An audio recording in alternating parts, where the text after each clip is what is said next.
Hello everyone and welcome back to home and much more. इस kitchen tips के videos में आपको मैं ऐसी टिप्स देने वाली हूँ जो आपके बहुत काम में आएंगी। मैं इन्हें यूज़ करती हूँ, मैंने ट्राई किया है और मैंने सोचा कि आपके साथ भी इन्हें शेयर किया जाए। सिंपल सी किचन टिप्स हैं लेकिन बहुत यूज़फुल है। चलिए वीडियो शुरू करते हैं। बची हुई रोटी किसके घर में नहीं होती। बची हुई रोटी या पराठे या तो हम गरम करके खा लेते हैं या तो चाय के साथ खा लेते हैं या फिर इसका चिवड़ा बनाते हैं। चिवड़ा या तड़के वाली रोटी बनाने के लिए अगर आप रोटी को हाथ से तोड़ेंगे तो बहुत टाइम लग जाएगा। मिक्सर में अगर हम घुमाते हैं तो अच्छा तो बन जाता है लेकिन ज़्यादा बारीक ये हो जाते हैं। तो इसके लिए आप चॉपर यूज़ कर सकते हैं। मैं यूज़ कर रही हूँ अगारो डिलाइट मीट चॉपर, जिसमें मीट के साथ साथ आप वेजिटेबल्स और इस टिप को फॉलो करके रोटी भी चॉप कर सकते हैं। चॉपर यूज़ करने का फ़ायदा ये होगा कि जो रोटी है एकदम से बारीक नहीं हो जाएगी, आपको काफ़ी कंट्रोल मिलेगा और आप जितनी मोटी रोटी रखना चाहें उतनी मोटी रख पाएंगे। मतलब बहुत मोटी नहीं, बट एकदम चूरा तो नहीं बनेगा। तो यहाँ पर इस चॉपर को मैं ऑन कर रही हूँ और बटन से पल्स मोड की तरह मैं इसे चला रही हूँ, यानी कंटिन्यूस नहीं चला रही। आपको ज़्यादा बारीक चाहिए तो आप कंटिन्यू भी चला सकते हैं। तो यहाँ पर आपको एकदम परफेक्ट साइज में रोटी के टुकड़े मिल जाएंगे, जो कि ना बहुत ज़्यादा पाउडरी है और ना बहुत बड़े बड़े हैं। और इसके बाद आप इसे तड़का लगा सकते हैं। तो ये देखिए एकदम बढ़िया और सही साइज में रोटी के टुकड़े हो गए हैं। अब मैं आपको साथ में एक क्विक रेसिपी दिखा ही देती हूँ कि इसे तड़का कैसे लगाते हैं हमारे घर में। तो सबसे पहले हम कढ़ाई में तेल गरम करेंगे, इसमें डालेंगे हरी मिर्च। तो जितनी आप हरी मिर्च डालना चाहें उतनी हरी मिर्च डालें। फिर प्याज डाल लें। प्याज डालने के बाद हमें इसे फ्राई करना है जब तक कि हल्का सा ट्रांसलूसेंट ना हो जाए। फिर मैं कड़ी पत्ता ऐड कर रही हूँ। ये ऑलरेडी मैंने माइक्रोवेव में ड्राई करके रखा है, इसलिए मैं लास्ट में डाल रही हूँ, वरना आप तेल में डाल सकते हैं। मैंने इसमें मटर ऐड किए हैं, आप आलू डाल सकते हैं, गाजर है, शिमला मिर्च है, जो सब्ज़ी आपको ऐड करनी है ऐड कर सकते हैं। आलू भी इसमें बहुत अच्छे लगते हैं। तो यहाँ पर हमें सब्ज़ी को पहले पका लेना है। और अगर आपको कुछ भी नहीं ऐड करना है तो भी आप सिर्फ प्याज वाला तड़का भी लगा सकते हैं, वैसे भी अच्छा लगता है। हल्दी डाल के हमने फ्राई कर लिया है। अब लास्ट में डालेंगे हम इसमें रोटी का टुकड़ा और साथ में डालेंगे नमक। नमक थोड़ा ही ऐड करें अगर आप रोटी में भी नमक ऐड करते हैं तो। बस इसे मिक्स करेंगे। एक और टिप यहाँ पर कि रोटी में एक ड्राइनेस आ जाती है जब हम उसे लेफ्ट ओवर की तरह यूज़ करते हैं, बची हुई रोटी यूज़ करते हैं। तो पानी के 1 से 2 छींटे लगाएं और मिक्स कर लें। आप देखेंगे कि जो आपका ये रोटी का चिवड़ा है और ज़्यादा मॉइस्ट हो जाएगा और खाने में और ज़्यादा अच्छा लगेगा। डोसा बनाते बनाते ही तवे पर चिपक जाता है। ऐसा क्यों होता है? क्योंकि आपका तवा ज़्यादा गर्म हो जाता है।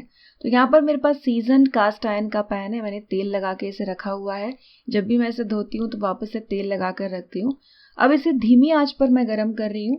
तेल इस पर ऐड करेंगे, हल्का सा पानी छिड़केंगे और पानी को पोंछ देंगे। तो यहाँ पर आपको इस बात का ध्यान रखना है कि आपका जो तवा है बहुत ज़्यादा गर्म नहीं होना चाहिए।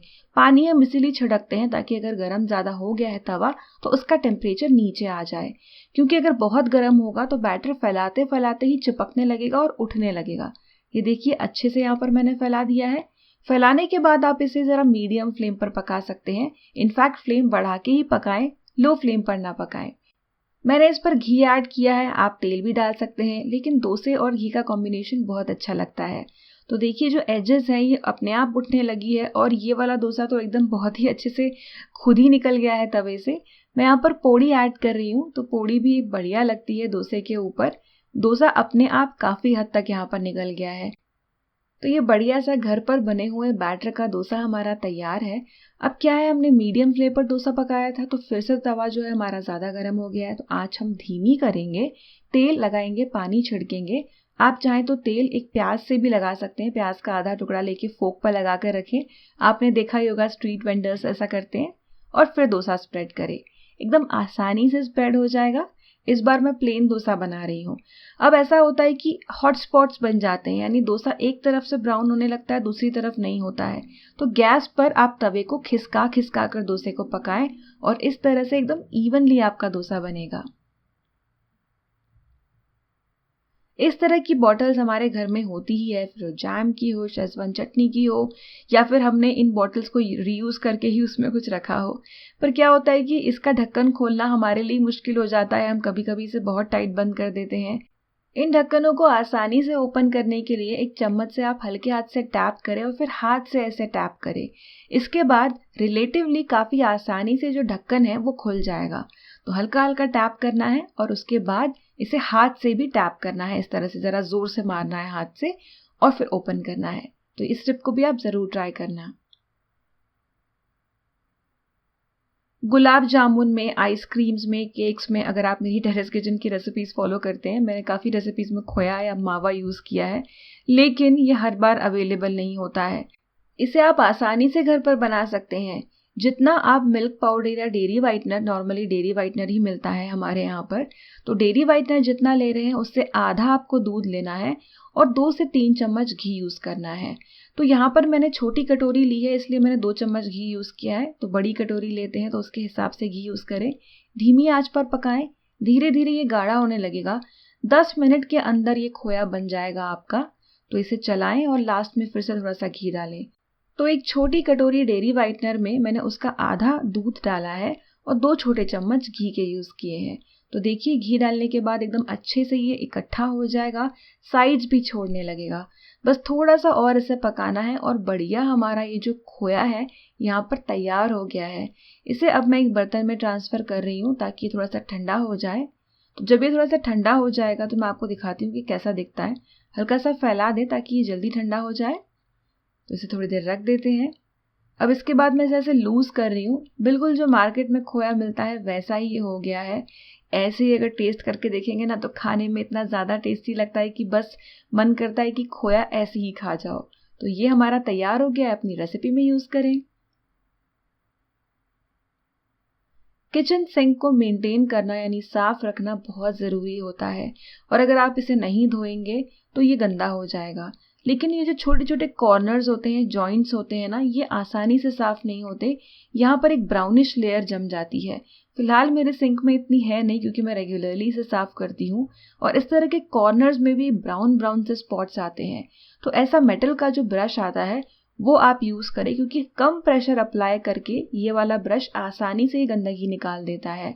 तो आपने भी अपने किचन सिंक में ऐसे ब्राउनिश कलर की लेयर जमते हुए कभी देखा है? 2 से 3 दिन में ही ये जम जाती है, तो इसको रेगुलरली साफ़ करना पड़ता है। तो इन जॉइंट्स पर आप हल्के हाथ से इस ब्रश को चलाएं। जो बीच की जाली होती है उसे निकालने के बाद जो अंदर का हिस्सा है उसमें भी चलाएं क्योंकि वहाँ पर ये लेयर ज़्यादा जमती है। और फिर पानी से इसे साफ़ कर दें। तो बहुत ही आसानी से आपकी किचन सिंक की सफाई हो जाएगी। जो बीच की बास्केट होती है उसमें भी अगर ऐसे छोटे छोटे कॉर्नर्स और स्पेस है जहाँ पर वो लेयर जम जाती है, वहाँ पर भी बस आप इस ब्रश को चला दें, हल्का सा प्रेशर अप्लाई करेंगे तो जाली भी अच्छे से साफ हो जाएगी। और रेगुलर जो आप अपने सिंक की सफाई करते ही हैं डिश वॉश लिक्विड और स्क्रब से, वो भी कंटिन्यू रखें। लेकिन इसे आप 1 से 2 दिन में या 2 से 3 दिन में एक बार ज़रूर करें। तो यहाँ पर कॉर्नर में भी थोड़ा थोड़ा ब्राउन जमा है, कैमरे पर इतना नज़र नहीं आ रहा है, तो उसे भी मैं इस ब्रश से निकाल रही हूँ। तो स्क्वायर यानी जो ऐसे एजेस वाले सिंक होते हैं उनमें ये ज़्यादा जम जाता है कॉर्नर्स में। तो बस इस तरह से आप सफाई कर सकते हैं। इसके अलावा जो किचन सिंक की डिज़ाइन होती है उसमें से लाइंस भी होती है जो आपको दिख रही होगी। लाइंस बीच में आकर मिल रही है, इन लाइंस में भी लेयर जम जाती है, तो इसे भी आप आसानी से निकाल सकते हैं। ये जो मेटल का ब्रश है ना, बहुत कमाल का है। किचन में, घर में बहुत अलग अलग जगहों पर काम में आता है, तो ज़रूर ट्राई करके देखें। टिप्स पसंद आई हो तो वीडियो को लाइक करें और चैनल को सब्सक्राइब करें। मिलते हैं अगले वीडियो में, तब तक के लिए बाय।